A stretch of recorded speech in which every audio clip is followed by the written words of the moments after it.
Lipstick ले आओ, सोने पर सुहागा हो जाएगा मालिक।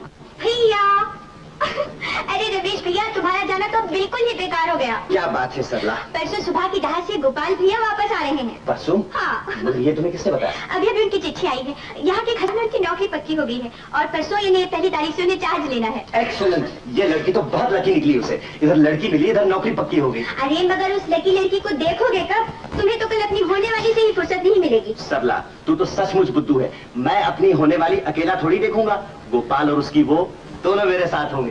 क्या रौनक है, सुभान अल्लाह।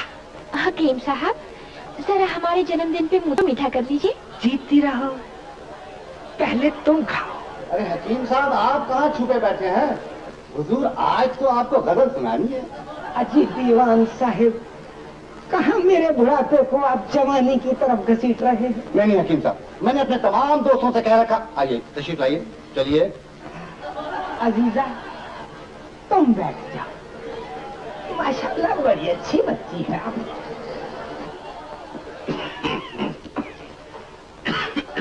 दोस्तों, हमारे अजीज दोस्त हकीम साहब आप लोगों को ये गजल सुनाएंगे।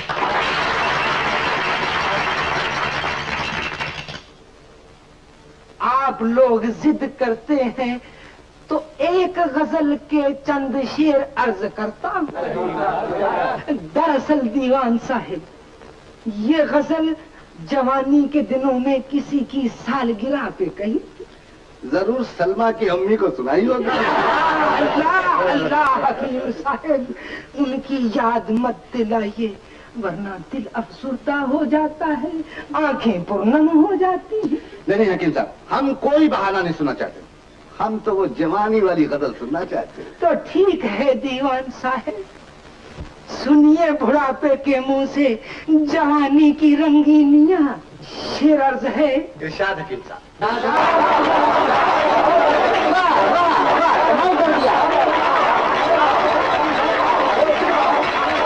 अच्छा, कल मिलेंगे।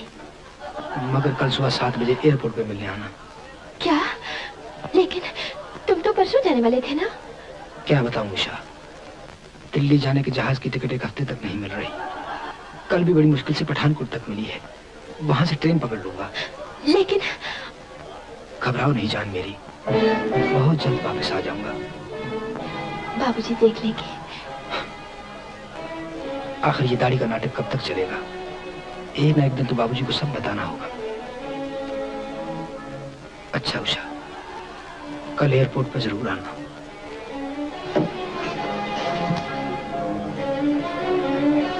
इमाम साहब, भाई वाह वाह वाह, क्या पार्टी दी है आपने। और हकीम साहब ने तो रंग ही जमा दिया। क्या पार्टी दी भाई, वाह वाह वाह।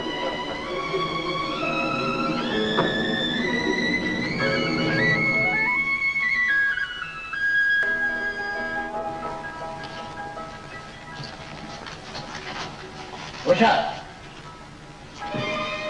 इतने से मेरे कहाँ जा रही हो? बाबूजी, वो सलमा है ना? अपने कमरे में जाओ, तुमसे कुछ कहना है। जी। अपने कमरे में।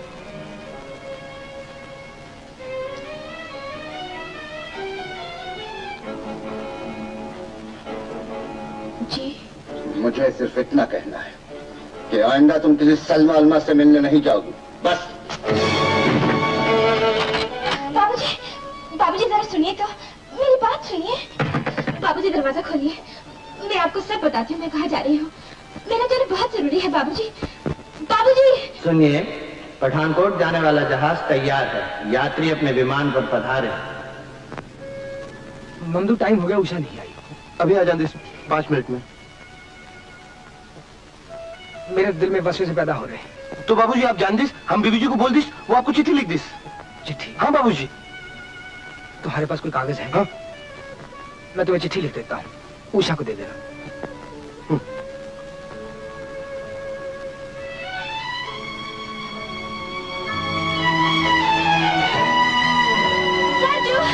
वो आ गई ममदू। उषा, कहाँ रह गई थी तुम? सरजू, गजब हो गया। बाबूजी को शक हो गया है, उन्होंने मुझे यहाँ आने को मना किया। मैं बालकनी कूद कर आई हूँ। सरजू, तुम्हें उनसे मिलना होगा। सर, जहाज आपका इंतजार कर रहा है, जल्दी कीजिए। Just a minute please, just a minute. Usha, मैं वापस आके बाबूजी से मिल लूंगा। लेकिन कब आओगे? तब तक मैं उनसे क्या कहूँ? उषा, परसों इतवार है, मैं सुबह के प्लेन से 1 दिन के लिए आऊंगा और बाबू से सारी बात पक्की कर। The flight is getting late. Be quick. बाबूजी,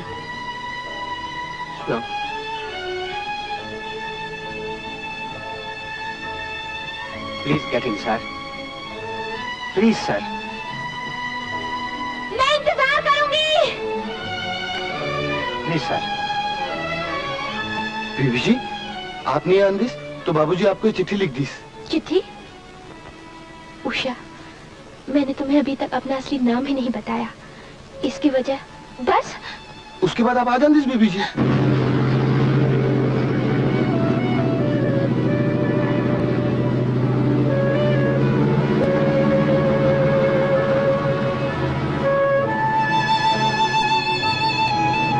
Attention please.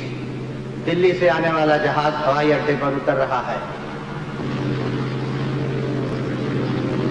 बीबी जी, आप जानदिस दिल्ली का प्लेन आंदिस, हम दूसरा पैसेंजर ढूंढदिस। अच्छा। बीबी जी, हम साबी को घर भेज दिस, बाबूजी परसों आंदिस। खुदा हाफिज बीबी जी। खुदा हाफिज।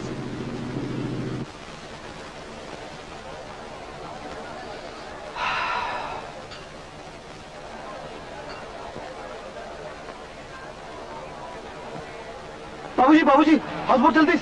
बाबूजी, आपको ठंडा पानी मिल दिस, गर्म पानी मिल दिस, फोन मिल दिस। बाबूजी, जन्नत हाउस बोट, अममदू, जन्नत हाउस बोट। जन्नत? हाँ बाबूजी। मगर वहाँ तो हमारा एक दोस्त रहता था। हाँ बाबूजी, सरजू बाबू, दिल्ली वाला साहब। हाँ बस वही। लेकिन बाबूजी वो तो पठानकोट जानदिस। पठानकोट जानदिस? हाँ बाबूजी। मगर उसको तो कल दिल्ली जाना था। बाबूजी, कल दिल्ली का सिडनी मिल दिस तो आज पठानकोट जानदिस। बाबूजी, आप हाउस बोट चल दिस, बारिश आंदिस। नहीं ममदू, हम अपने अंकल के घर ठहरेंगे। अंकल के घर ठहर दिस तो सलाम बाबूजी। उषा, चलो नाश्ता कर लो। उषा,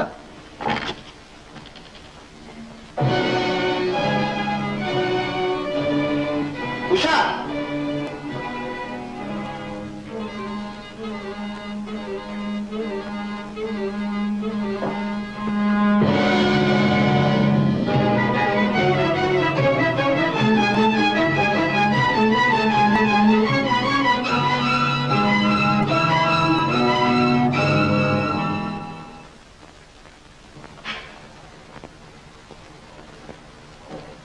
बाबूजी, मेरा जाना बहुत जरूरी था। मेरे मना करने पर भी तुम सलमा से मिलने गई थी? जी, मैं सलमा से मिलने नहीं गई। फिर किससे? सरजू से। सरजू? कौन सरजू? उनसे मेरी मुलाकात दिल्ली में हुई थी। गुलमर्ग में भी वो थे और वही हकीम बनकर यहाँ भी आए थे। तो तू उस आवारा बहरूपे से मिलने गई थी? वो रूप तो उन्होंने मजाक में भरा था बाबूजी, वरना वो बहुत शरीफ आदमी है। यही उसकी शराफत है कि उसने तुम्हें बाप की इजाजत के बगैर बालकोनी से कूदा सिखाया। वो मेरी मजबूरी थी बाबूजी। मैं सुबह आपको सब कुछ बता देना चाहती थी, मगर आपने दरवाजा ही नहीं खोला। मैं क्या करती? वहाँ उनका जहाज जा रहा था। मैं उनसे यही कहने के लिए गई थी कि उनका आपसे मिलना बहुत जरूरी है। उसने क्या कहा? वो क्यों नहीं आया? उन्हें एक बहुत जरूरी काम के लिए दिल्ली जाना था, मगर वो इतवार को आपसे मिलने आ रहे हैं। अगर वो न आया तो? वो जरूर आएंगे बाबूजी। उसका कुछ पता ठिकाना मालूम है? कौन है, क्या करता है, किसका बेटा है? मैं नहीं जानती। नहीं जानती? ये सवाल मैंने कभी पूछे ही नहीं। क्या? बाबूजी, ये सब कुछ जानने की जरूरत ही महसूस नहीं हुई। उन्हें ही जान लेना काफी था। सिर्फ इतना ही जान लेना काफी था कि उसका नाम सरजू है, बस? सरजू भी उनका असली नाम नहीं है। क्या? फिर असली नाम क्या है? मैं नहीं जानती। तुम्हें कैसे पता चला कि ये असली नाम नहीं है? सुबह मेरे पहुंचने से पहले वो मेरे नाम की चिट्ठी लिख रहे थे। मैं वहां पहुंची तो जहाज जा रहा था। बस इतनी ही बात हो सकी कि वो इतवार को वापस आएंगे। वो जरूर आएंगे बाबूजी। उषा, अब तुम बच्ची नहीं हो। मैंने तुम्हें इतना पढ़ाया लिखाया है कि तुम दुनिया में अच्छा बुरा पहचान सको। मैंने तुम पर हमेशा भरोसा किया, विश्वास किया, मगर ये नहीं जानता था कि एक दिन तुम मेरे इस भरोसे को यूं मिट्टी में मिला दोगे। बाबूजी, आप सिर्फ जुबान से कहते हैं कि आपने मुझ पे भरोसा और विश्वास रखा, मगर दिल से आपने मुझ पे कभी विश्वास नहीं रखा। ये बात आज मैं अच्छी तरह जान गई हूँ। उषा! हाँ बाबूजी, अगर आपको मुझ पे भरोसा होता तो आज भी मुझ पे विश्वास रखते। इस बात का इंतजार तो करते कि मैं किसी को आपके चरणों में लाके खड़ा कर देती और कहती कि बाबूजी मैं इनसे प्यार करती हूँ, आप इन्हें परख लीजिए। मगर उषा! मैं पूछती हूँ क्या यही आपका विश्वास है कि जिसे मैं अपना देवता मानती हूँ आप उन्हें एक आवारा और बहरूपिया कहें? ये कहने के पहले आपने उनके बारे में कुछ जाना भी नहीं। और तुम्हें ने उसके बारे में क्या जाना है? सिर्फ एक नाम, और वो भी असली नहीं। जो आदमी इतने दिनों में तुम्हें अपना सही नाम न बता सका, उसके बारे में इसके सिवा और क्या राय हो सकती है कि वो कोई धोखेबाज था, एक खेल कर गया है तुमसे। और तुम उसे देवता कहती हो? किस दलील से? देवता दलीलों से नहीं माने जाते बाबूजी, दिल से माने जाते हैं। और दिल अपना देवता पहचानने में कभी धोखा नहीं खाता। उषा! नहीं बाबूजी, आप ये बात नहीं समझ सकते। आज मुझे महसूस होता है कि किसी लड़की की माँ नहीं बननी चाहिए। शायद बेटी के दिल की बात माँ के सिवा और कोई नहीं समझ सकता। ठीक है, आज तुमने हमें वो ताना दिया है बेटी, जो न सुनने के लिए हमने परसों अपनी रातों की नींद और दिन का आराम कुर्बान किया। उषा, इस वक्त मुझे तुमसे नहीं भगवान से शिकायत है कि अगर बेटी के लिए माँ इतनी ही जरूरी है तो उसने तेरी माँ की जगह मुझे मौत क्यों न दे दी? नहीं बाबूजी। अगर अपनी बेटी का भला सोचना बाप का अपराध है तो मैं तुम्हारा अपराधी हूँ। मुझे इसकी सजा दो बेटी, कुछ और कहो, कोई और भी ताने दो। बाबूजी, बाबूजी, नहीं बाबूजी, मुझे भूल हो गई, मुझे माफ कर दो। मैं जोश में गलत बात कह गई, मुझे क्षमा कर दो बाबूजी। मैं अब कभी कुछ नहीं कहूंगी, कभी कुछ नहीं कहूंगी बाबूजी, मुझे माफ कर दो। उषा।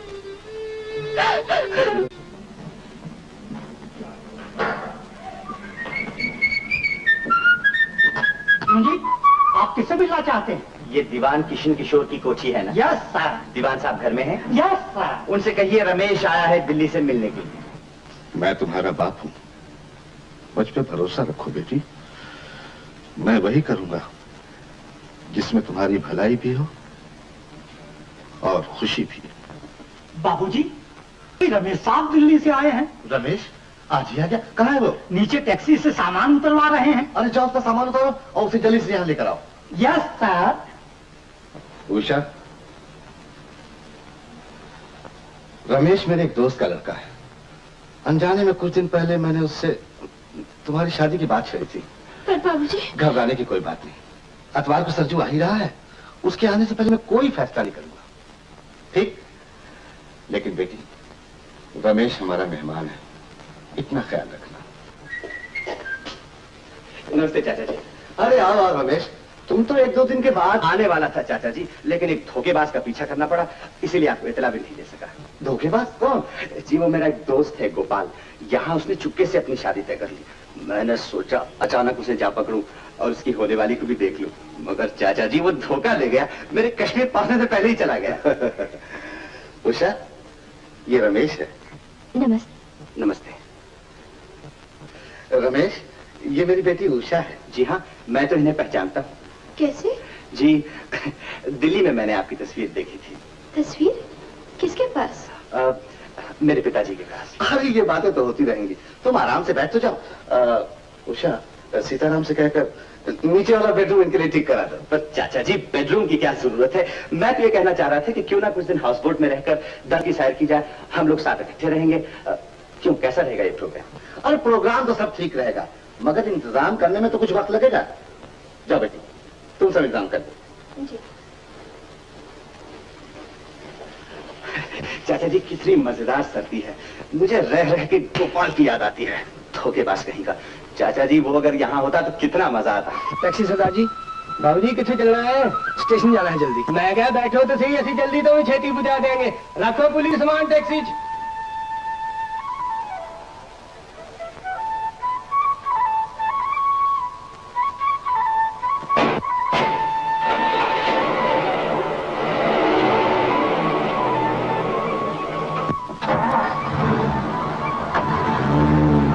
चपड़ी ते अंब तरदा, चपड़ी ते अंब तरदा, यार दी जुदाई नालों रब पैदा ही ना करदा, यार दी जुदाई नालों रब पैदा ही ना करदा। सरदार जी, आप गाना तो बहुत अच्छा गाते हैं। बाबूजी असि ते नहीं जानते हैं, जब कभी मौका मिल जाए मुफ्तां कर लो ते गाने गा लो। जिंदगी का की भरोसा कद मुक जाए। बेलिया हो मेरे हानिया, हो मेरे बेलिया, हो मेरे हानिया, हो मेरे हानिया, हो दिल जानिया, कहंदे जग सारा कूड़ पसारा। चल चलिए, चल चलिए, चल चलिए, जिथे होएगा पार उतारा। मेरे बेलिया हो मेरे सरदार जी बचा।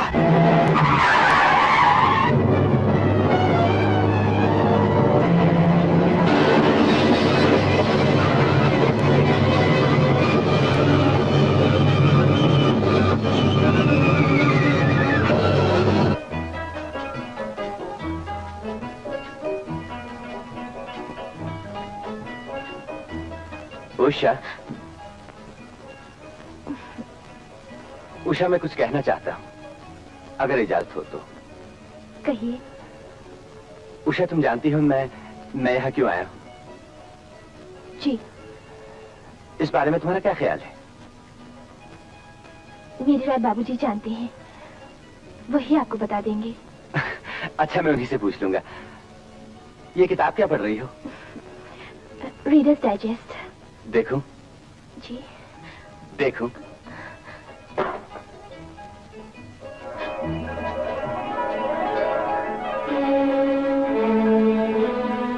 क्या बात है, भागती क्यों जा रही है? जी कुछ नहीं चाचा जी, उषा की किताब से तस्वीर उड़ गई है। अच्छा अच्छा।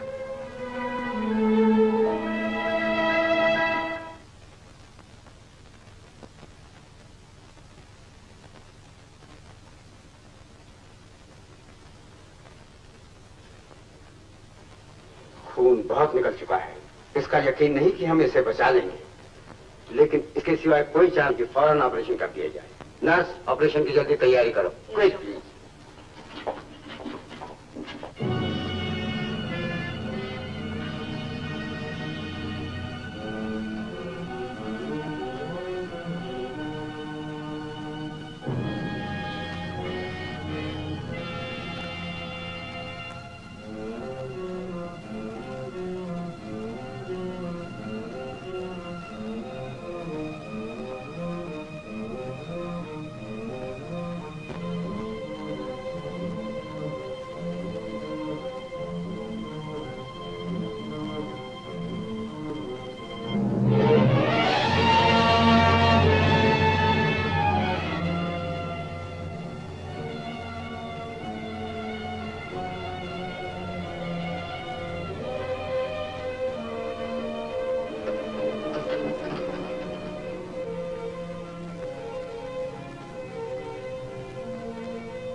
इसका कुछ नाम पता मिला हो तो इसके घर वालों को खबर देनी चाहिए। जी कुछ पता नहीं चल सका कि ये कौन है। जेब से एक चिट्ठी मिली है जो अपने गोपाल भैया को किसी सरला ने लिखी। इसमें कोई एड्रेस नहीं है।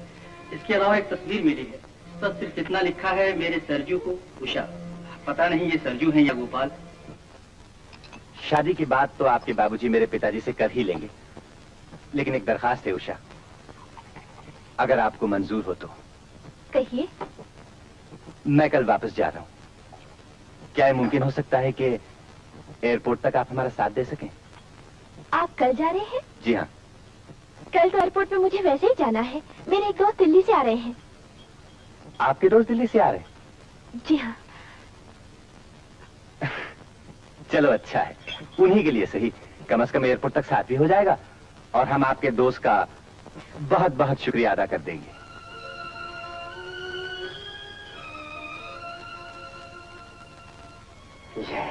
अब ये खतरे से निकल गया। नहीं, खतरे का वक्त अब आया है। होश में आने पर जब इसे पता चलेगा कि हमने क्या ऑपरेशन किया है, ये इस बात को बर्दाश्त कर सकेगा ही नहीं। आप कहें तो इसे कुछ देर और बेहोश रखा जाए। नहीं नहीं, इससे कोई फायदा नहीं होगा। Let us face it. मगर इसे एक इंजेक्शन दे दो ताकि दर्द महसूस ना हो। Quick. Yes sir, quick.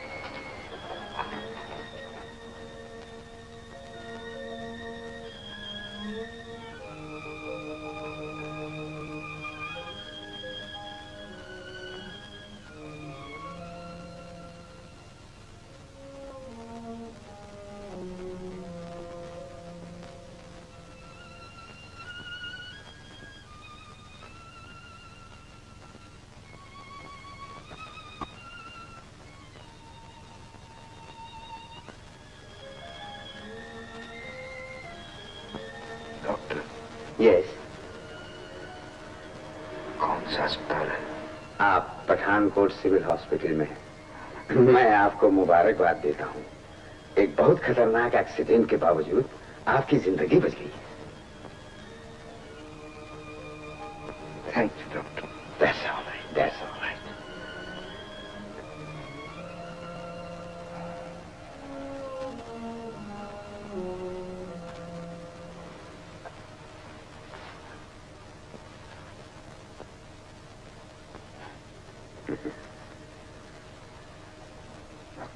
Yes? मैं बैठ सकता हूँ? Very good, very good. Nurse.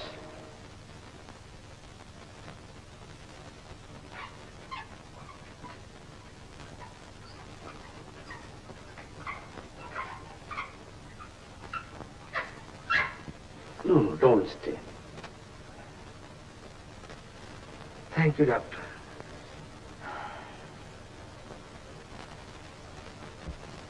मामूली चोट। Don't worry.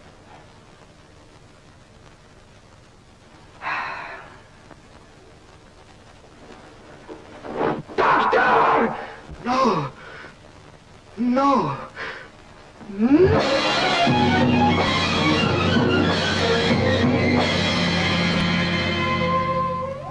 हमें बहुत अफसोस है, मगर इसके सिवाय कोई चारा न था।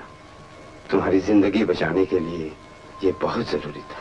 क्या कर दिया तुमने? क्या कर दिया तुमने? हमें आपका नाम पता कहीं नहीं मिला। अगर आप अपना एड्रेस बता दें तो हम आपके घर वालों को खबर कर दें। Doctor, please leave me alone doctor, please. मुझे अकेला छोड़ दो doctor. Don't get excited my boy. Please leave me alone doctor, please. All right.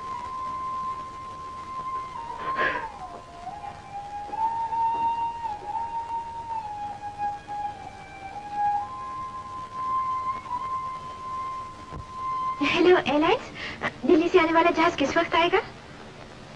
Thank you. बाबूजी, उनका जहाज ठीक वक्त पे आ रहा है। चलो बेटी। सुनिए, दिल्ली से आने वाला जहाज श्रीनगर पहुंच गया है।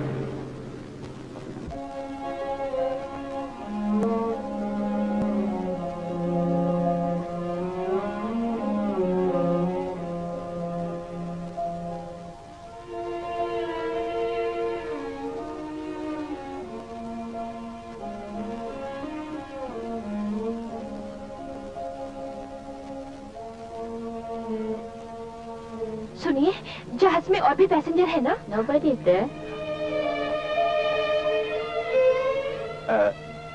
कोई बात नहीं बेटी, प्लेन मिस हो गया होगा या टिकट नहीं मिला होगा। बाबूजी, वो आएंगे, वो जरूर आएंगे, मेरा विश्वास चाचा कीजिए। जी, मेरा सामान बुक हो गया। अरे, सारे पैसेंजर्स तो चले गए, लेकिन आपके मेहमान नहीं आए। बेटा वो नहीं आया। दीवान साहब, आप कहाँ जा रहे हैं? गुप्ता जी, मैं नहीं जा रहा हूँ, मेरा एक अजीज जा रहा है। आपसे 1 मिनट का काम है। आपका बहुत बहुत शुक्रिया। जी, शुक्रिया। किस बात का? बड़ा खूबसूरत बहाना बनाकर मुझे यहाँ छोड़ने आने का। नहीं, ये ठीक नहीं है। अब बस और बहाने मत बनाइए, मुझे अपने सवाल का जवाब मिल गया। सुनिए, आपका बहुत बहुत शुक्रिया। बेटा तुम्हारा जहाज जाने को तैयार है। Hello Delhi. Hold on please. लो, बात करो। Be brave, my boy.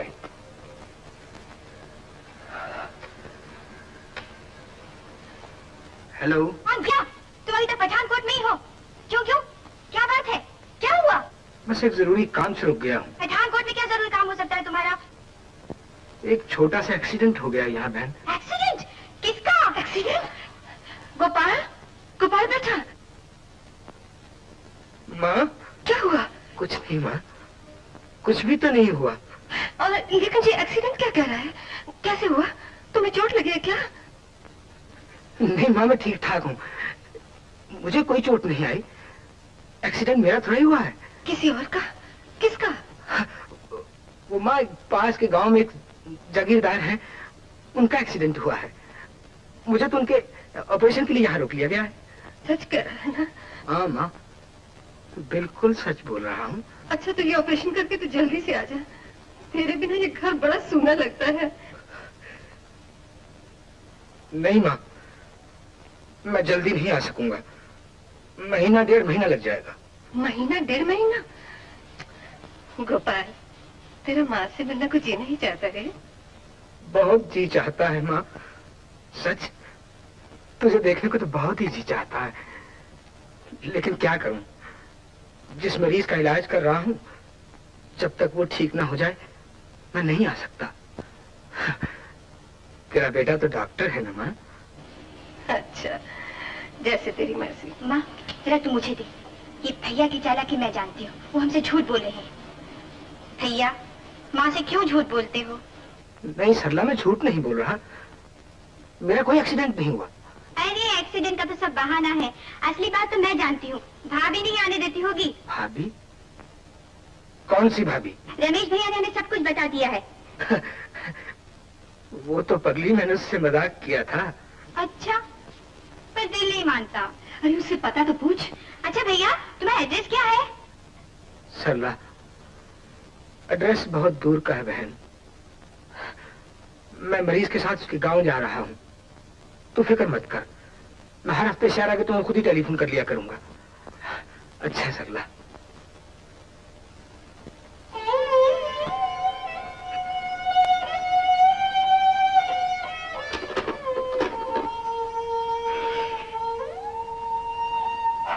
तो आप डॉक्टर हैं? जी। इस वक्त आपके घर वाले यहाँ होते तो अच्छा होता। उन्हें सच बताने में क्या हर्ज था? डॉक्टर, तो क्या आप चाहते कि मैं टेलीफोन पर ही अपनी माँ को मार डालता? लेकिन उसे कब तक छिपा सकोगे? ये मैं कुछ नहीं जानता डॉक्टर, सिर्फ इतना जानता हूँ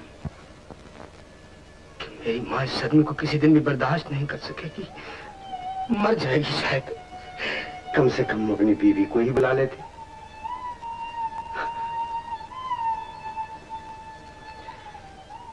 शुक्र है भगवान का डॉक्टर, मेरी अभी शादी नहीं हुई। तो वो टेलीफोन पर भाभी की बातें हो रही थी, वो क्या था?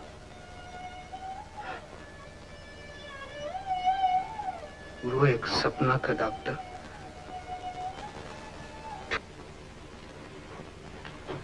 उषा आ गई? जी हाँ, आ गई।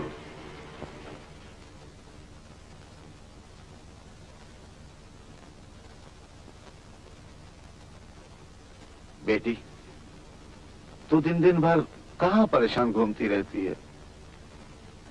कहीं नहीं बाबूजी, मैं तो डल के किनारे बैठी थी।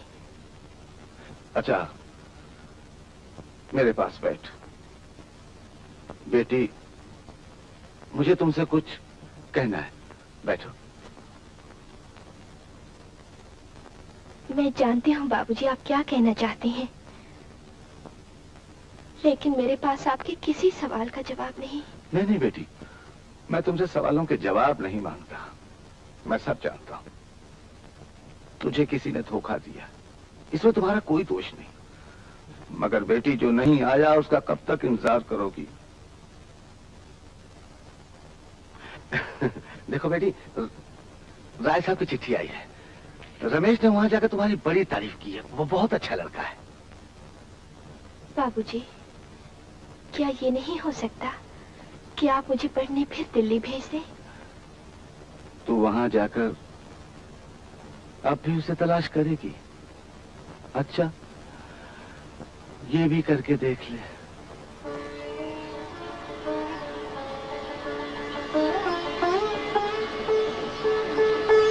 ना डॉक्टर गोपाल, तुम्हें थोड़े दिन चलने की प्रैक्टिस करनी पड़ेगी। मुझे यकीन है कि कुछ ही दिनों में तुम ऐसे चलने लगोगे कि कोई पहचान भी नहीं सकेगा कि तुम्हारा एक पैर नहीं है।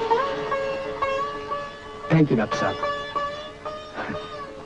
Thank you, thank you.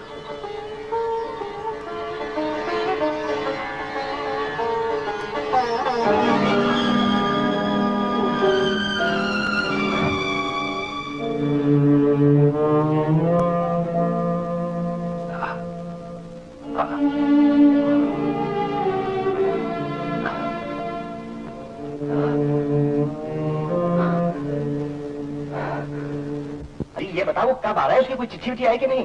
चिट्ठी तो कल ही आई थी भैया, मगर आने का कुछ लिखा ही नहीं। सिर्फ इतना लिखा है कहीं घोड़े से गिर गए हैं, पैर में सख्त मोचाई है, ठीक से चल भी नहीं सकते वो। ठीक से चल नहीं सकते? अरे तुम हंस क्यों रहे हो?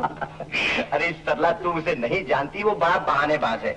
वो लड़की जरूर पठानकोट की होगी, और जहाँ तक मेरा ख्याल है बच्चू जरूर उसी के चक्कर में घूम रहा होगा। हाँ? देख लिया, आजकल के सब मर्द दगाबाज होते हैं। क्या होंगी साबित? आज तक तुम्हारे बापू ने उषा बीबी को धोखा दे दिया ना, उसे वादा करके नहीं आया। बाबूजी नहीं आंदी? ऐसा कभी नहीं हो सकती। हो सकता है, मैं भी उषा बीबी से मिलकर आ रही हूँ, उसका रो रो कर बुरा हाल हो रहा है। या अल्लाह, बाबूजी क्यों नहीं आंदी?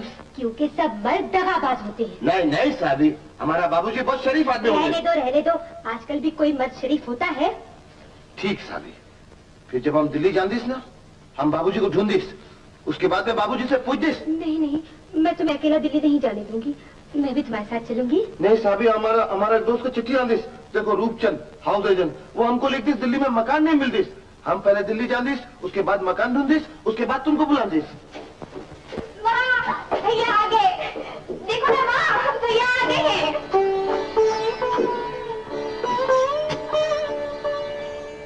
गोपाल, माँ, गोपाल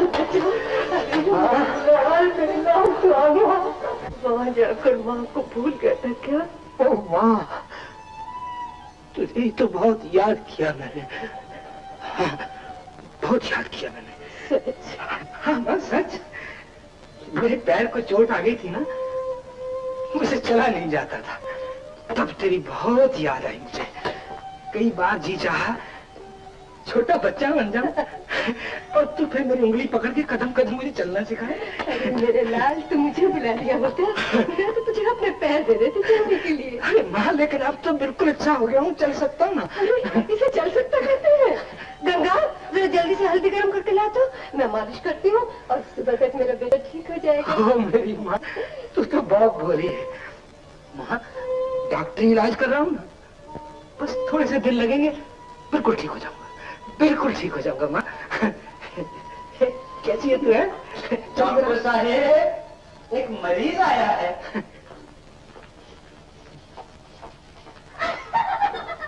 अरे ये तो रमेश भैया है। हाँ हाँ, रमेश। अरे रमेश के बच्चे, तू मरीज है? अबे ओ, रमेश के बच्चे कह के वहीं खड़ा हो गया। आगे बढ़ और गले से लग मेरी जान। नहीं बेटा, इसके पाँव में मोच आई है, ये नहीं भाग सकता। अच्छा, तो जनाब के पैरों में मेहंदी लगी है। जाने मन हम आते हैं तुम्हारे पास।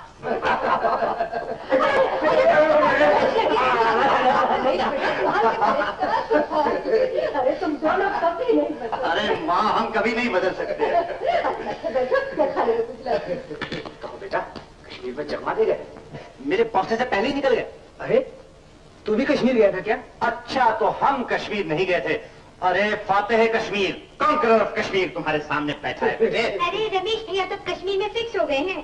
क्या मतलब? मतलब ये कि अब ये भी तुम्हारी तरह किसी कश्मीर वाली के चक्कर में है और कहते हैं कि शादी भी उसी से करूंगा। अबे लड़कियों की तरह शर्मा क्या रहा है? ये क्यों नहीं बोलता कौन है, कहाँ है, कैसी है? पहले तू अपनी वाली के बारे में बता, कौन है, क्या है, कैसी है? वो 3 दिन में 3 जन्म का प्यार देने वाली होती कैसी है? जरा उसकी सूरत तो देखूं। तस्वीर तेरे पास जरूर होगी बेटे।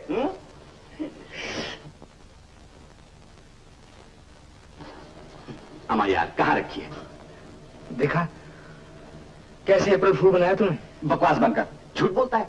वो खत जो लिखा था वो तो तुम्हें तड़पाने के लिए लिखा था जान मेरी। दरअसल रमेश, मैं अकेला वहां बोर हो गया था। सोचा कुछ ऐसा लिखूं कि तू उसी को देखने जल्दी चलाए, वरना कुछ नहीं था, सब मजाक था। मजाक था? कुछ नहीं था। अच्छा, तू मेरे सर पे हाथ रख के कसम खा के मजाक? पागल हो रहे हो रमेश? अब हमको बच्चे नहीं है कि इस तरह कसमें खा के भी झूठ बोलेंगे। मैं सच कहता हूँ, वरना माँ को ना लिखता। तू कुछ भी कह ले, मैं नहीं मानता। मुझे यकीन है कि 2-4 दिन बाद कोई घूंघट निकाले, छम छम करती चली आएगी और माँ के चरणों पे गिरेगी और कहेगी, माँ मेरा भागा हुआ पंछी आया हुआ है, उसे वापस कर दो। अच्छा भैया, जो मुझे देखने आएगी उसे तू भी देख लेना। अरे मगर अपनी के बारे में तो कुछ बताओ। ये भी कुछ नहीं बताते, तस्वीर तक नहीं दिखाई इन्होंने। तस्वीर भी नहीं दिखाई? देख रमेश, तस्वीर तो तेरे पास जरूर होगी जान। बिल्कुल, कोट की पॉकेट में है तस्वीर यार। जब जरा गर्दन झुकाई तो हम देख ठीक नहीं है। ये लड़की, अरे ये तो मेरी क्लास फेलो है। वाह रमेश भैया, हमारे ही कॉलेज पर हाथ साफ किया तुमने। तुम्हारी क्लास फेलो है? हाँ, अभी 2 दिन पहले कश्मीर से लौटी है। इसने फिर से कॉलेज ज्वाइन कर लिया। दिल्ली में? हाँ, जैसे तुमको जानते ही नहीं। अरे भाई, आपस में झगड़ते रहोगे, ये मेरी भी सुनोगे। ला सरला, मुझे भी दर्शन करने दे। दिखा दे सरला, जरा फट जाने दे मेरे यहाँ। लो भैया।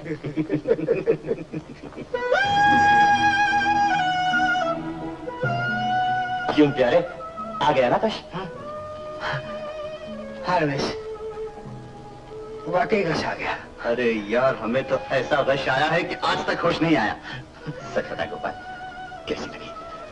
अच्छी, बहुत अच्छी है रमेश। इस दुनिया में दूसरी लड़की ऐसी नहीं हो सकती। राइट, प्यार में हम पे मर चुकी है और जबान से नहीं कहती। हमें एरोड्रोम छोड़ने आई थी, लेकिन ये बहाना करके कि दिल्ली से कोई आने वाला है।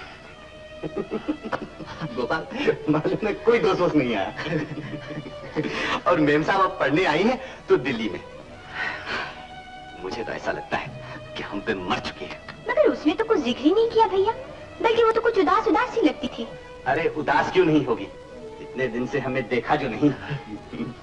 सरला, तू मेरी बहुत ही अच्छी बहन है ना, जरा मुलाकात करा दे अपनी सहेली से। मुलाकात? देखो ना रमेश भैया, ये मुलाकात का तो अब टिकट लगेगा। अरे बनिया, टिकट विकेट सब मिल जाएगा, पहले अपनी सहेली से मिला तो दे। यार गोपाल, बोलना इस बनिया से।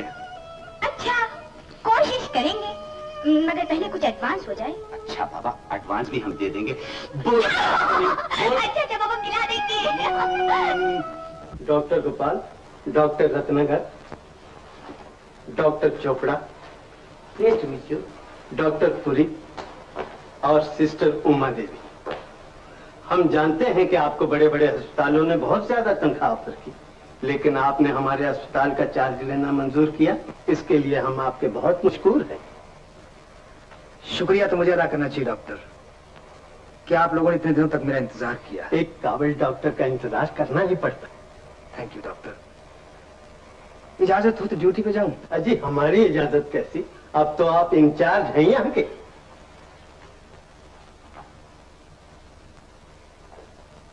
चलिए doctor Chopra. Yes sir, come sister. Yes sir.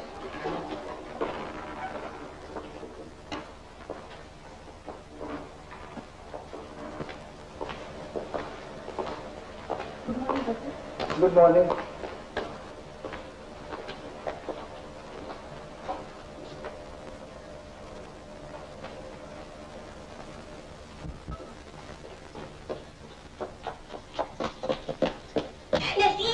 Naseem की बच्ची।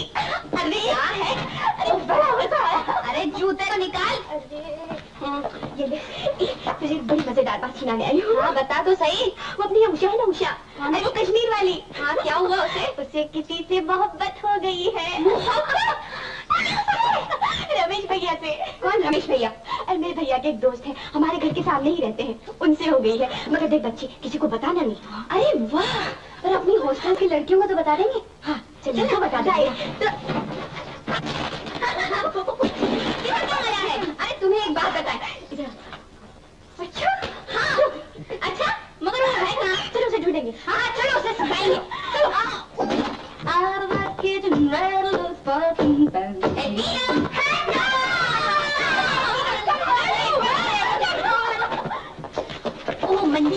जानते हैं बाबा कि तुम बहुत बड़ा भूत हो।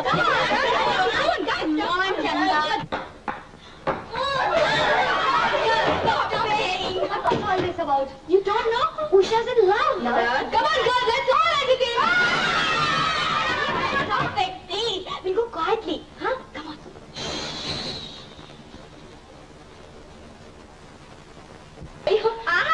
हम सता रहे हैं तुम्हें, खुद ही तो इश्क फरमा रही हो। इश्क?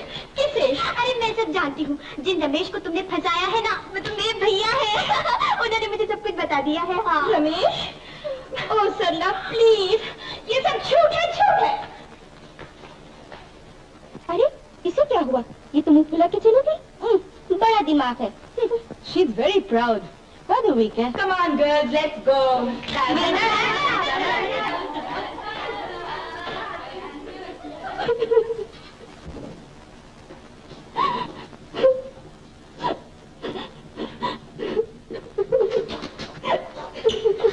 उषा, उषा, ए, क्या हुआ तुझे? अरे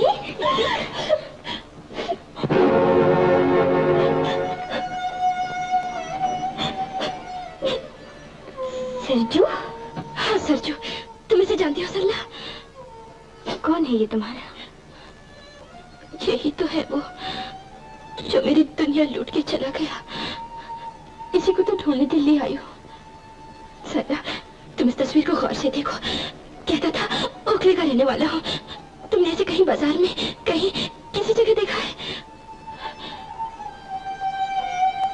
नहीं उषा, मैं सरजू नाम के किसी आदमी को नहीं जानती। कौन है? दरवाजा क्यों बंद कर लिया भैया?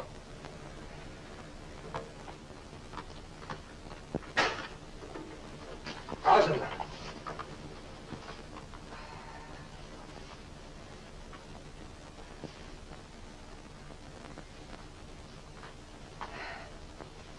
अच्छा भैया, वो लड़की जो कश्मीर में मिली थी उसका क्या हुआ? तू रमेश से समझ लिया? अरे वो तो मैंने रमेश के साथ मजाक किया था। मजाक किया था? हाँ हाँ बिल्कुल मजाक किया था। अच्छा, तो वो जब घोड़े से गिर गई थी और तुमने उसके पैर की मालिश की थी, वो भी मजाक था? सरला, जब वो बीमार हो गई थी और तुम बूढ़े हकीम बनकर उसके घर गए थे, वो भी मजाक था ना? सरला, सच बोल, किसने बताया ये सब तुम्हें? उषा ने। हाँ उषा ने, वही उषा भैया जिसकी तस्वीर देखकर कल तुम चुप हो गए।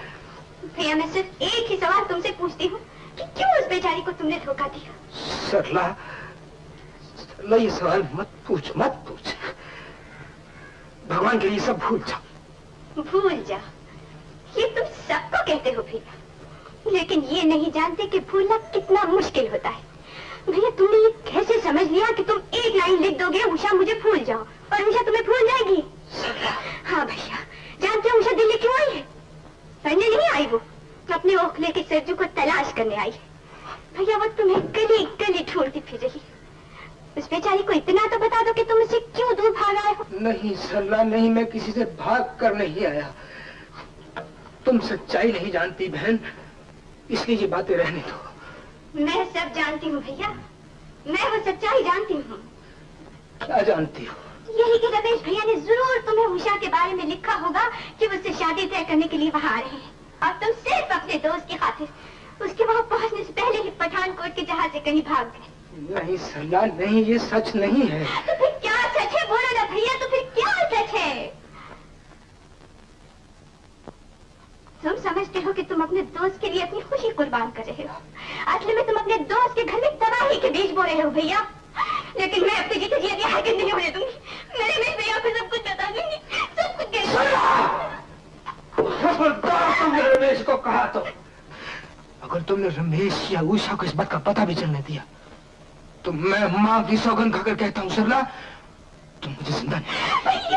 अरे डॉक्टर साहब, नौकरी मुबारक हो, अब हमारे हिस्से की मिठाई रहा है। अरे बेशरम, हॉस्पिटल का चार्ज ले लिया और हमारा मुंह भी मीठा। गोपाल, क्या बात है? कुछ नहीं रमेश, कुछ नहीं। बैठो बैठो। मगर सरला क्यों रो रही है? गोपाल, मैं पूछता हूँ सरला क्यों रो रही है?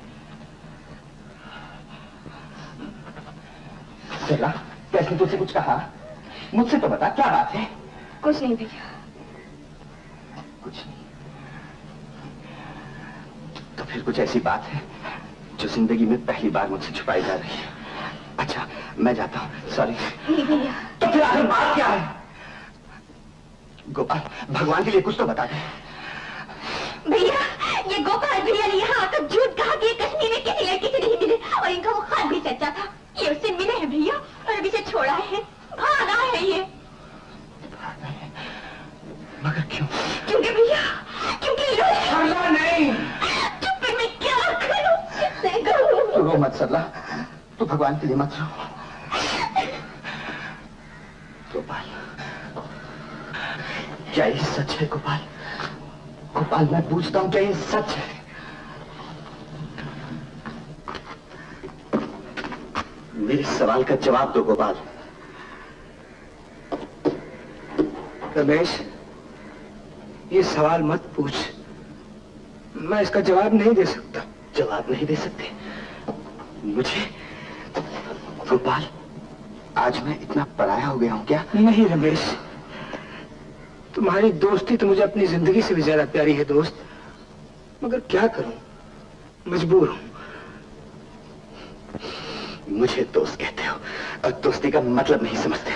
अरे जालिम, दोस्त के खून से भी तेरा काम बन सकता हो तो एक एक खतरा बहा दूंगा तेरे सामने। रमेश,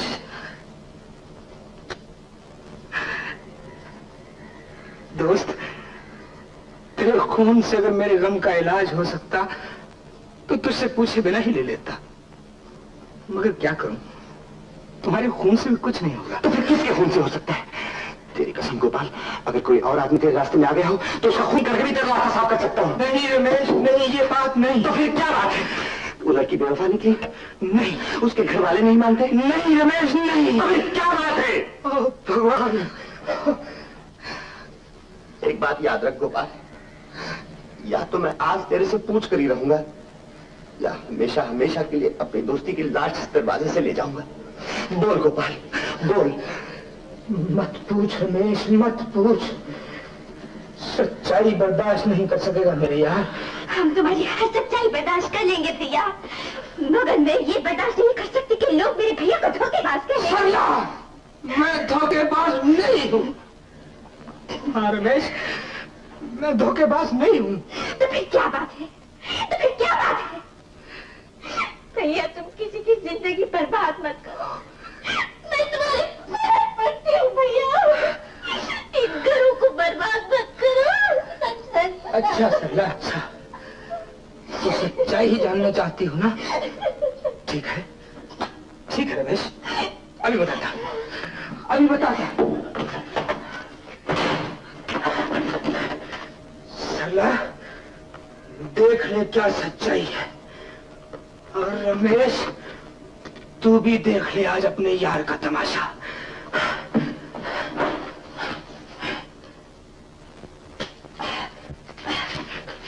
ये है वो सच्चाई। अगर सच्चाई जानने का इतना शौक था तो उसे बर्दाश्त करने की हिम्मत नहीं रखो। तुम्हारी चीख सुनकर माँ आ गई, तुम मर जाएगी,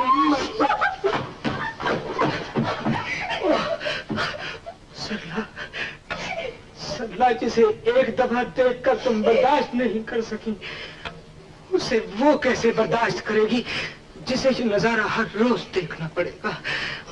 अब समझती हो मैं उससे क्यों दूर भागता हूँ? अब समझती हो मैं क्यों चाहता हूँ कि उसकी शादी कहीं और हो जाए? सरला, अब तुम दोनों से मेरी एक ही प्रार्थना है। देख भैया, मेरी माँ को ना पता लगे वरना मर जाएगी बेचारी।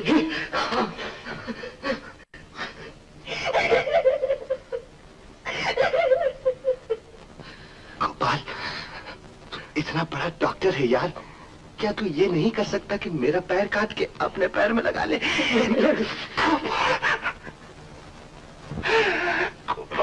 तूने क्या किया जान मेरी?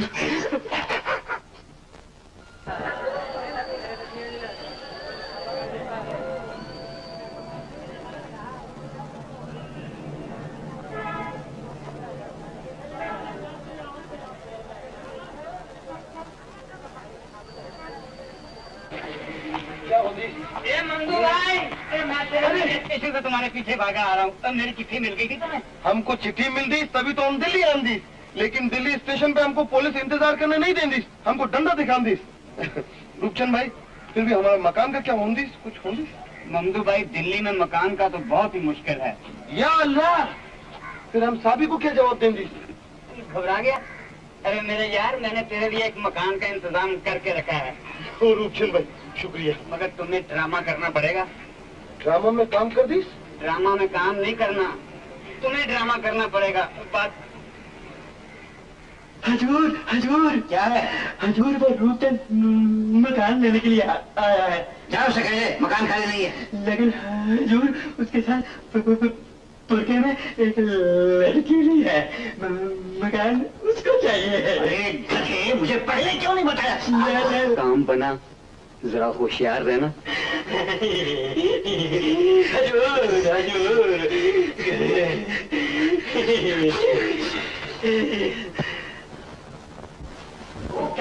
तुम्हें कितनी बार कहा है कि यहाँ मकान खाली नहीं है, फिर तुम हर वक्त हमको तकलीफ देने के लिए यहाँ आते हो। यहाँ मकान खाली नहीं है।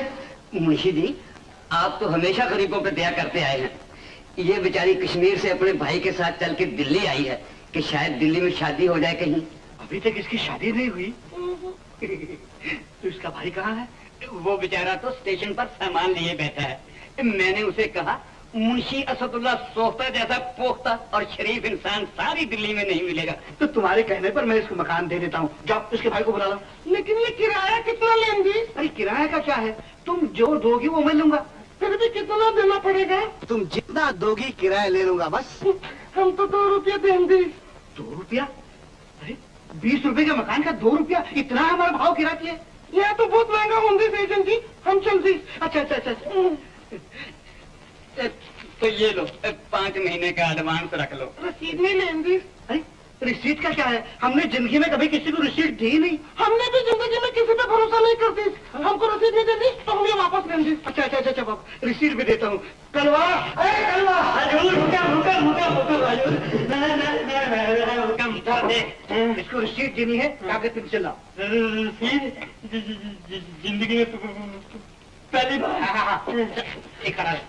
क्या नाम है भाईजान का? ममदू वल मुमताज अली। ममदू वल मुमताज अली, मेरा नाम है। ये लो। अच्छा मुंशी जी, अब हम जाके भाईजान को ले आए। अरे मगर इसको कहाँ ले जाते हो, ये बेचारे अपने कमरे में आराम करेगी, तुम जाओ भाईजान को ले आओ। हाँ, बात तो ये भी ठीक है। आपा जी, आप आराम करिए, फिर मैं जाके भाईजान को ले आऊंगा और मैं आपको कमरे तक छोड़ आऊं।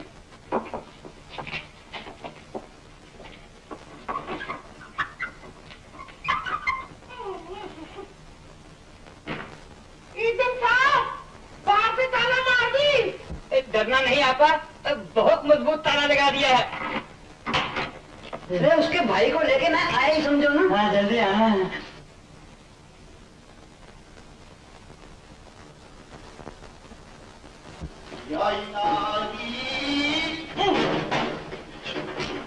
मुंशी जी, मुंशी जी, कौन है बे? मंगू भैया, खुशामदीद, खुशामदीद, खुशामदीद। बेगम साहब, हमारा फरीदा बहन किधर होंगी? वो बेचारी तो ताले में बंद है। हैं?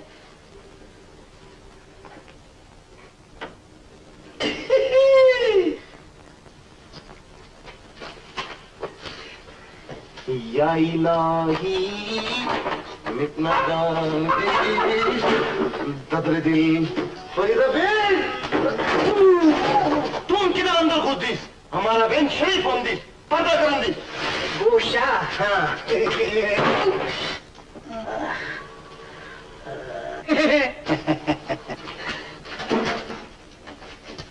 ओ बेशर्म फरीदा की बच्ची, ये पीछे का खिड़की क्यों खुला रख दी?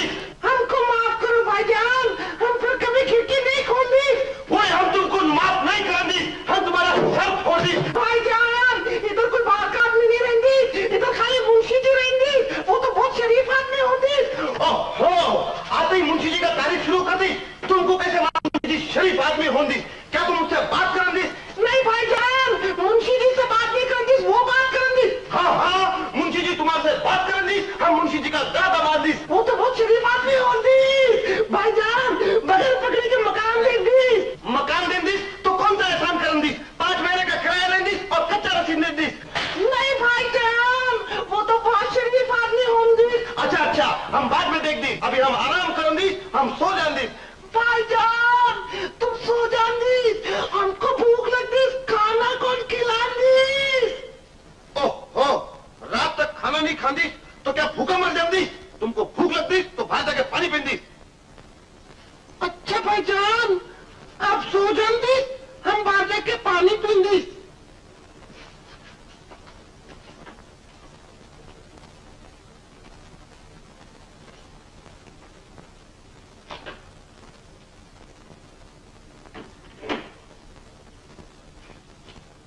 डर गई? ये तुम क्या कर दी? फरीदा, मैं तुमसे कुछ अकेले में बात करना चाहता हूँ। आज तक मेरी जिंदगी में मुझसे अकेले में कोई भी बात नहीं कर दी। फरीदा, तुम्हारा भाई बड़ा जालिम आदमी है। तुम भी तो बहुत जालिम आदमी होंगी। मगर मैंने क्या किया? 5 महीने का किराया लेंदी और रसीद भी कच्चा देंदी। फरीदा, अगर तुम मेरे साथ बगीचे में चलो तो मैं तुम्हें जुम्मा मस्जिद का कबाब खिलाऊंगा, वहां तुमको पक्की रसीद दूंगा, ये मकान तुम्हारे नाम पे कर दूंगा। भाईजान 2 दिन बाद बाहर जान दीस ना, तो हम तुम्हारे साथ बागीचे में घूमने आन दी। फरीदा, मेरी फरीदा, मेरी रूह, मेरी बनाई, मेरे दिल की शहनाई, मेरे मुंशी शोभता।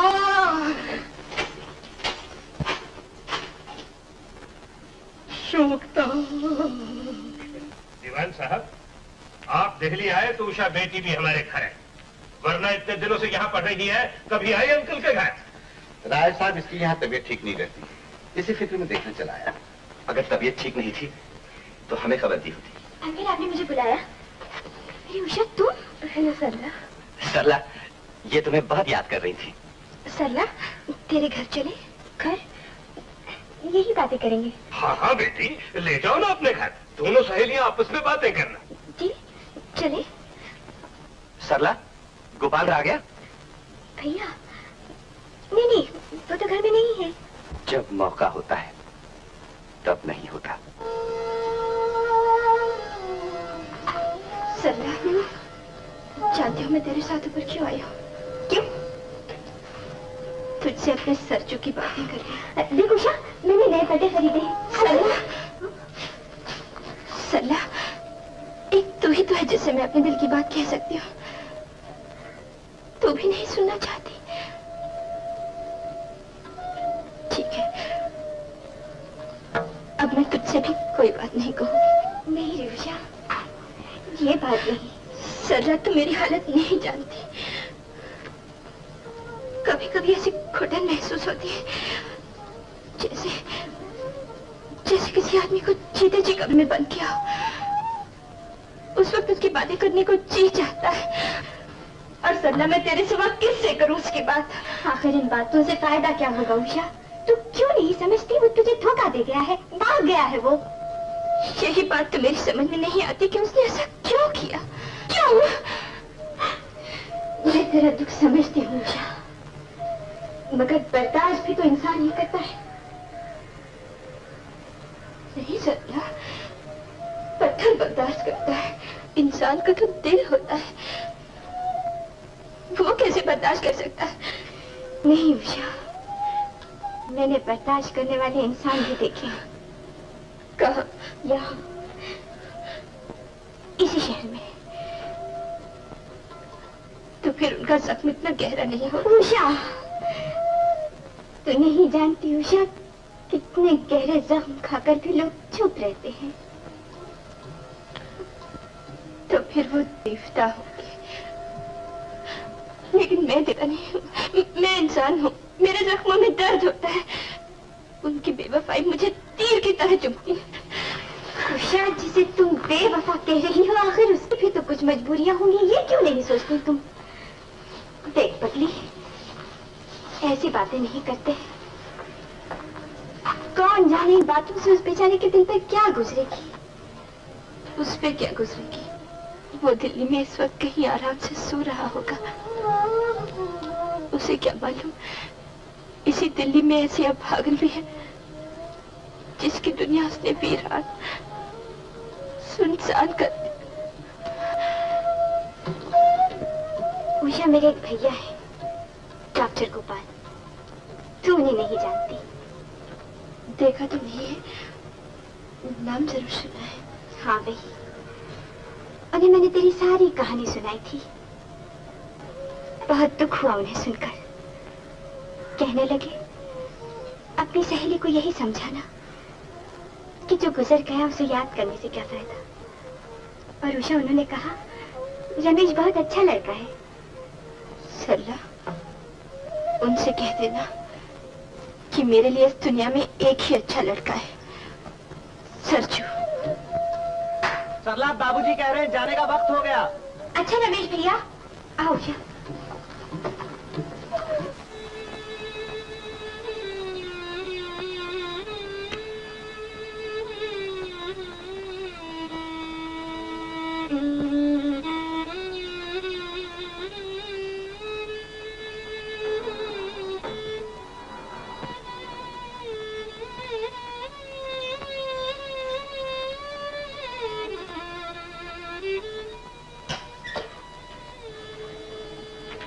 सुन लिया सब कुछ? हाँ भैया, मुझे तो अब भी ऐसा लगता है अगर तुम उसे सच सच बता दो ना तो उसका प्यार नहीं सला नहीं। तो आखिर इस उलझन का इलाज क्या होगा भैया? आज वो थोड़ी देर के लिए यहाँ आ गई थी तो तुम इस अंधेरे में छुपे बैठे रहे। कल अगर वो बहू बनकर सामने के घर में आ जाएगी भैया तो तुम कहाँ कहाँ छुपते फिरोगे? और अगर रमेश भैया मुझे पता चल जाएगा तो क्या होगा भैया? उसका इलाज भी मैंने सोच रखा है सरला। इसी हफ्ते में दिल्ली छोड़ के चला जाऊंगा। भैया? हाँ सरला, शिमला में एक मिशन अस्पताल है जहां तिब्बत से आए हुए ये 3 बच्चे पलते हैं। उन्हें एक डॉक्टर की जरूरत है। मैंने वहां दरखास्त दी थी, उन्होंने मंजूर कर ली है।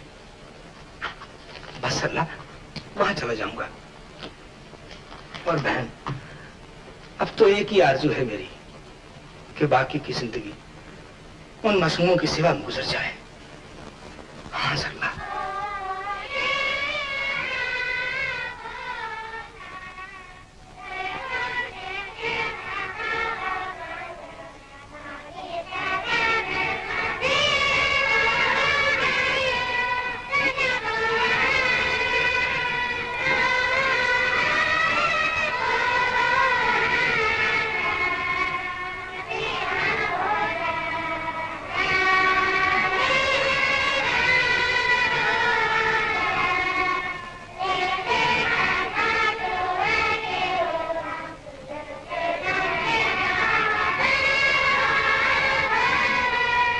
इन बच्चा लोग का माँ बाप नहीं। ये बच्चा लोग प्यार और लव का इतना भूखा है कि इनको कोई जरा भी लव करता है तो ये बस उसका पीछे मैड हो जाता है। तुम डॉक्टर है, तुम्हारा दवा से ज्यादा तुम्हारा लव का जरूरत है इन लोगों को।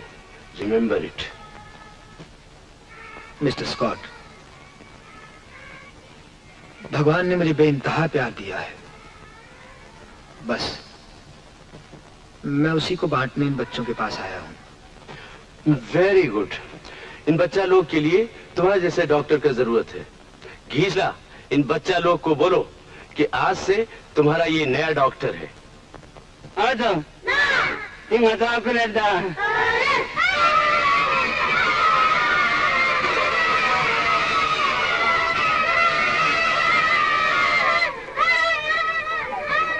बाबूजी, मुझे शिमला ले चलिए। शिमला? वहाँ क्या है? देखिए, वहाँ फेस्टिवल है, स्कीइंग का मुकाबला भी होगा। और बाबूजी, मेरा मन कहता है वो वहाँ जरूर आएंगे। उषा, जो अब तक नहीं मिला उसकी आशा में कब तक भटकते फिरोगे? जब तक उनसे मुलाकात नहीं होती बाबूजी।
दीजिएगा, कौन है आप?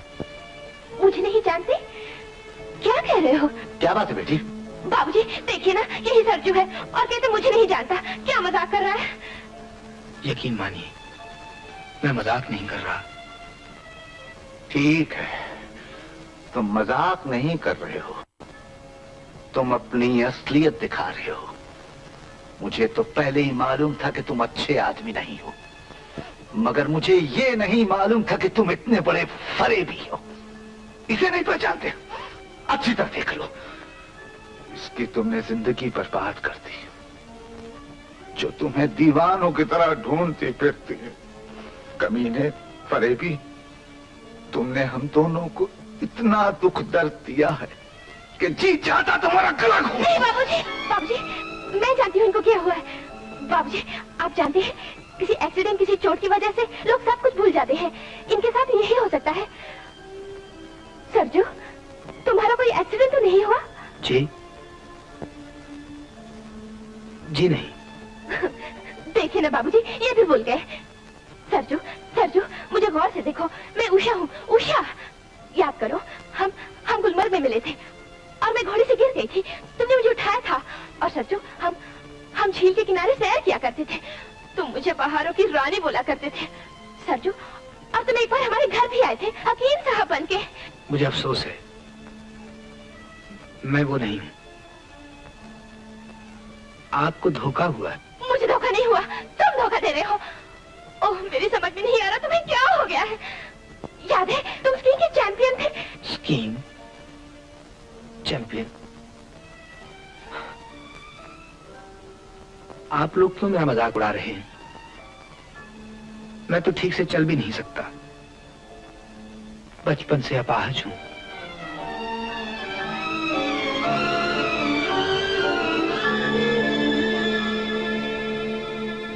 बेचारे को बड़ा दुख हुआ होगा। कभी कभी नजर भी क्या धोखा खा जाती है। नजर धोखा खा सकती है बाबूजी, पर आत्मा धोखा नहीं खा सकती। बाबूजी मैं कहती हूँ वही है, वही है। झूठ मूठ लंगड़ेपन का बहाना करके हमें धोखा दे रहे हैं। बाबूजी, बाबूजी ने रोक लीजिए, बाबूजी रोक लीजिए, वही है। तुम्हें विश्वास है कि वो वही है? हाँ बाबूजी, पूरा विश्वास है। अगर ये सच है बेटी, तो अब उसे रोकने से क्या फायदा? जो ठोकर मार कर चला गया, उसे भीख मांगने से कुछ नहीं मिलेगा। उषा, कुछ नहीं मिलेगा। बाबूजी, उषा,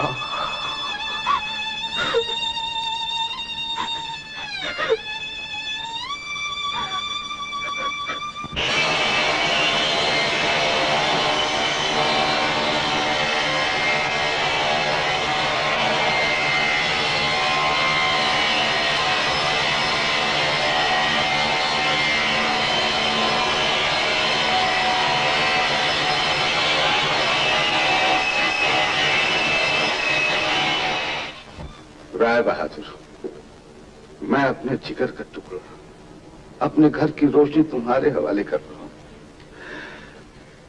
मेरी उषा को बहू नहीं, अपनी बेटी समझकर इस घर में जगह देना। दीवान साहब, मैं तो कब से इस वक्त का इंतजार कर रहा था। उषा इस घर की लक्ष्मी बनकर आए, इससे बढ़कर और खुशी की बात क्या हो सकती है। हमें तो ये रिश्ता हमेशा से मंजूर था, देर तो सिर्फ तुम्हारी तरफ से थी। क्या करूं राय बहादुर, जिस बच्चे की मां नहीं होती, उसके बाप की हालत तुम नहीं जान सकते। तो खैर, कोई अच्छा सा मुहूर्त निकलवा कर अब सगाई का दिन तय कर लो। सगाई? ये तो पुरानी रस्म है। जब बात मंजूर है दीवान साहब, तो इसी हफ्ते कोई अच्छा सा मुहूर्त देखकर दोनों का ब्याह कर देते हैं। नेक काम में देर क्यों?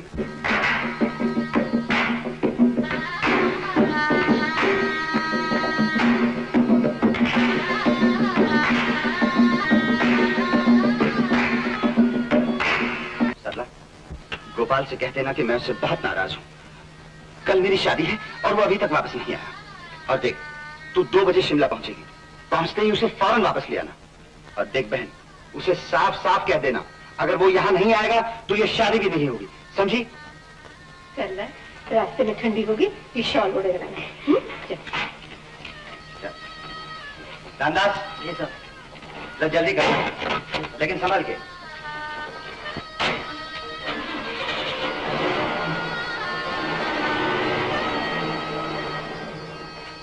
देखा माँ, गोपाल आने में कितने नखरे कर रहा है। एक बार बच्चों को यहाँ न दे, मजा चका देता हूँ। अरे तो तू उसकी शादी पर नखरे कर लेना। मुंशी जी किस चक्कर में फंस गए थे? अब आए हो, सब आपका इंतजार कर रहे हैं। अच्छा, सामान करवाओ पहले। हाँ, सामान अदारो करी। बाबूजी, हम मजदूर होंगे, कूली नहीं होंगे। सामान ला के इधर रखना हमारा काम होंगे, सामान उठाना तुम्हारा काम होंगे। मुंशी जी, वो बाबूजी कौन होंगी? अदब से बात करो, वो हमारे छोटे मालिक हैं। नहीं मुंशी जी, वो हमारा बाबूजी का दोस्त होंगी। मंदू, बाबूजी, वो छोटे मालिक जी, मंदू। बाबूजी, आप हमको जानते? नहीं भाई, क्या बात? छोटे मालिक ये पागल है, आप जाइए। नहीं बाबूजी, हम पागल नहीं होंगे। आप हमारा सरजू बाबू का दोस्त होंगे ना? सरजू? हाँ बाबूजी, आप कश्मीर आंधी, हम मंदू, यन्नत हापुर वाला मंदू। ओहो मंदू, याद आ गया। मंदू, तुम यहाँ क्या कर रहे हो? बाबूजी, हम इधर मजूरी कर दे बाबूजी। अच्छा बाबूजी, हमारा सरजू बाबू किधर होंगे? अरे मंदू, क्या बताएं, तुम्हारा सरजू बाबू तो शिमला में बैठा हुआ है, लेकिन वो आज शाम को वापस आ रहा है। इधर होंगे? बाबूजी, फिर हम उनका इधर इंतजार कर दे। हम तुम्हारा दोस्त से पूछते बाबूजी कि वो हमारे बीवी जी का दिल देंगे। हाँ बाबूजी। कौन है वो लड़की मंदू, तुम उसे जानते हो? हाँ बाबूजी, ये अल्लाह कसम, हमारा बीवी जी बहुत शरीफ होंगे। देख मंदू, तुम ये काम करना, आज शाम जब सरजू वापस आएगा तुम उसे मत मिलना, उसे कुछ ना बताना। क्यों नहीं बताऊंगी? मंदू, तुम नहीं जानते मंदू, उसकी जिंदगी बर्बाद हो चुकी है और वही लड़की जिसका तुम जिक्र कर रहे हो उसकी जिंदगी में बाहर ला सकती है। मंदू, मैं शादी के बाद तुम्हारे साथ फौरन कश्मीर चलूंगा, मुझे एक बार उस लड़की से मिला देना, मैं उसकी आदरी करूंगा, मिन्नत करूंगा। बाबूजी, आपको कश्मीर जाने की जरूरत नहीं होगी। हमारा उषा बीबी इधर दिल्ली में रहेंगी। उषा दिल्ली में? हाँ बाबूजी, दिल्ली कॉलेज में पढ़ती। कॉलेज में पढ़ती है? मंदू, दीवान किशन किशोर की लड़की तो नहीं? हाँ बाबूजी, आप बीबी जी को जानते हैं?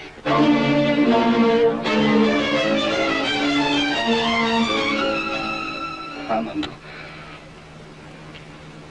अच्छी तरह जानता हूँ।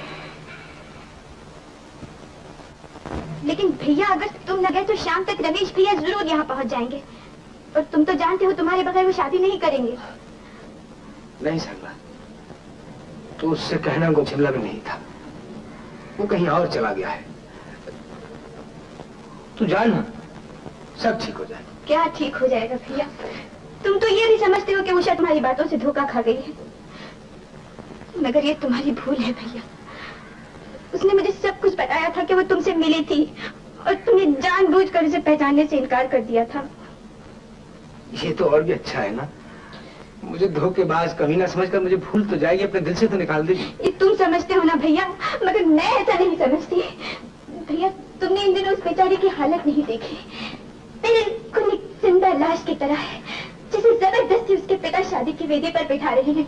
हाँ भैया, मुझे तो इस शादी में तबाही के सिवा कुछ नजर नहीं आता। सरला, ऐसी बात नहीं कहते बहन, ऐसी बात नहीं कहते।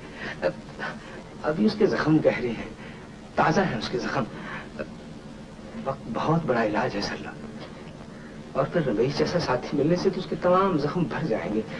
रमेश के पास इतना प्यार है कि उसकी जिंदगी में नई उमंगें, नई आरज़ुएं भर देगा वो। तू देखना सरला, शादी के बाद उन दोनों की बड़ी सुख चैन से गुजरेगी। यकीनन खुशी से गुजरेगी। एक दोस्त के सीने में छुरी मार के एक दोस्त की जिंदगी खुशी से क्यों नहीं गुजर सकती? रमेश नहीं, रमेश नहीं, मुझे गलत मत समझ मेरे भाई। अब मैं तुझे बिल्कुल गलत नहीं समझता गोपाल। मैं जो नहीं जानता था वो आज मुझे मंदू ने बता दिया है, और फिर तुम्हारी बातों से पता चल गया है कि तुम दोस्ती को क्या समझते हो।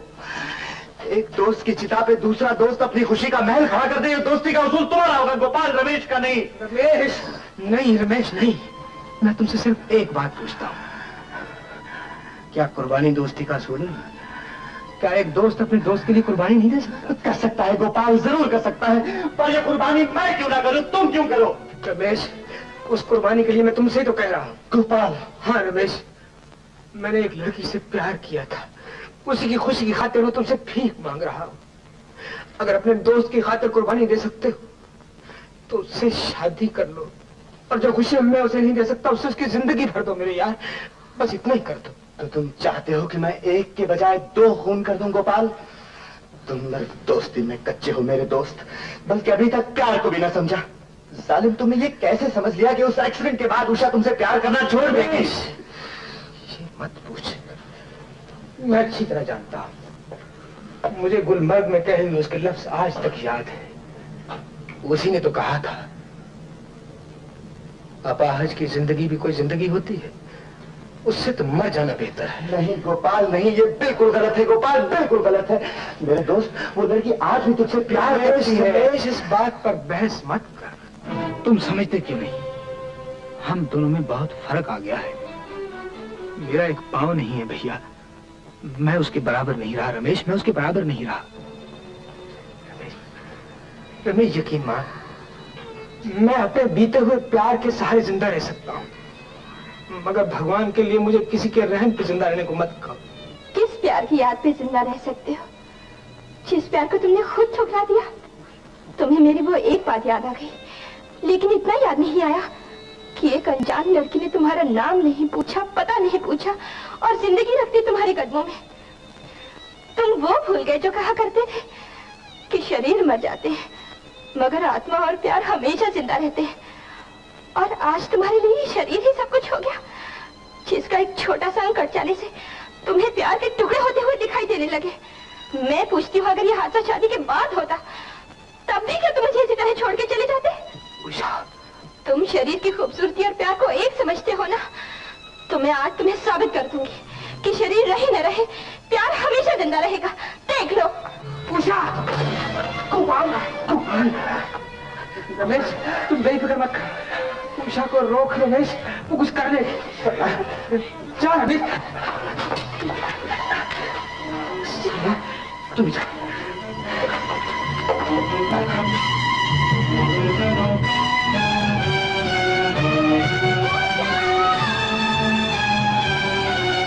माँ उषा कहीं चली गई है।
पाँव नहीं है भैया, मैं उसके बराबर नहीं रहा रमेश।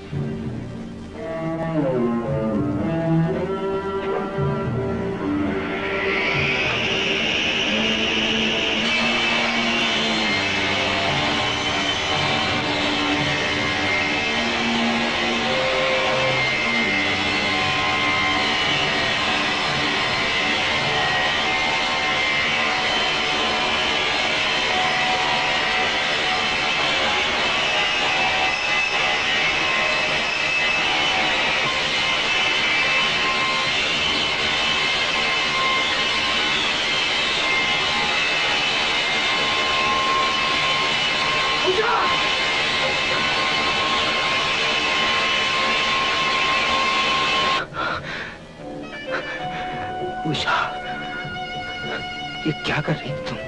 ये क्या कर रही थी तुम?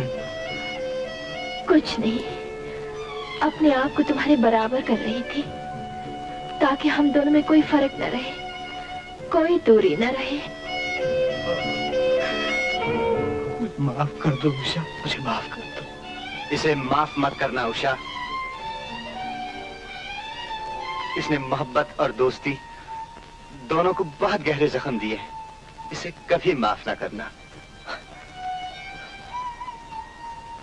रमेश, मुझे गलत मत समझो, मैंने तो तुम सबकी खुशी चाही थी। ये सच कहता है रमेश, सच कहता है। इस इंसान ने अपने लिए नहीं, हम सब के लिए बहुत दुख उठाए हैं। रमेश। गोपाल। गोपाल। माँ। गोपाल। गोपाल। माँ। माँ।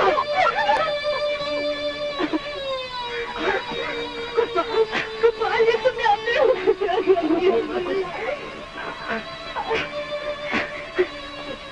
अरे पगले, तुमने पहले क्यों नहीं बताया मुझे?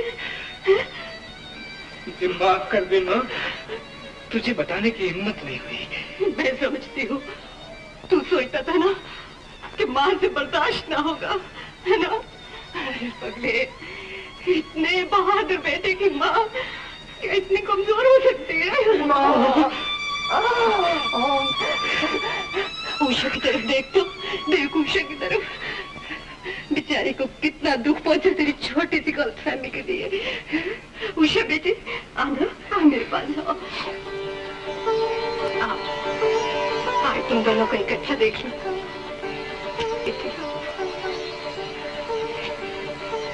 भगवान तुम दोनों की जोड़ी सलामत रखे। या इलाही मिट न जांदी कदरे दिल। माँ ये मेरा दोस्त है। बाबूजी, बाबूजी, हम ममदू मोहब्बत के यश पर आप दोनों को मिलान दिसना।